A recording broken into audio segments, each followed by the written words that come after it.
રાજકોટમાં રક્તદાન કેમ્પનું આયોજન કરવામાં આવ્યું હતું। NP Jadeja family foundation trust દ્વારા ઉમદા કાર્ય થયું હતું। આરએમસીના ડેપ્યુટી મેયર નરેન્દ્રસિંહ જાડેજાનો તેમના જન્મદિવસ નિમિત્તે ઉમદા વિચાર આવ્યો હતો। શહેરમાં પહેલીવાર કોઈ પદાધિકારીએ પોતાના જન્મદિવસ નિમિત્તે રક્તદાન કેમ્પનું આયોજન કર્યું હતું। થેલેસીમિયા ગ્રસ્ત બાળકો તેમજ સિવિલ હોસ્પિટલ માટે રક્તદાન કેમ્પનું આયોજન કરાયું હતું। રક્તદાન કેમ્પમાં 7000 થી વધારે બોટલ રક્ત એકત્રિત થયું હતું। સીઆઈએસએફના જવાનોએ પણ રક્તદાન કરી ઉમદા સંદેશ આપ્યો હતો। કલેક્ટર પ્રભવ જોશી, સાંસદ પરસોત્તમ રૂપાલા, સાંસદ રામ મોકરિયા સહિતના મહાનુભાવોએ આ કાર્યક્રમમાં હાજરી આપી હતી।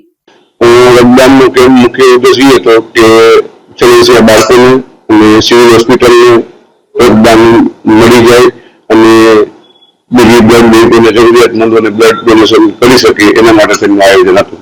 7000ની આસપાસ રક્તદાન એકત્રિત કર્યું છે અને હું મારા મિત્રો, સ્નેહી, મારા કાર્યકર્તાઓ બધાનો દિલથી આભાર માનું છું કે બધાએ બહોળી સંખ્યામાં આવી આ રક્તદાનને સુમંગલ બનાવ્યું। રક્તદાન કરવું મહાદાન છે અને હું લોકોને અપીલ કરું છું કે આવી રીતના રક્તદાન બધા માણસો કરે અને જરૂરિયાત માણસોને રક્તદાનની ના પડે એટલે કાયમી માટે રક્તદાન એકત્રિત થાય એ પ્રજાને અપીલ કરું છું।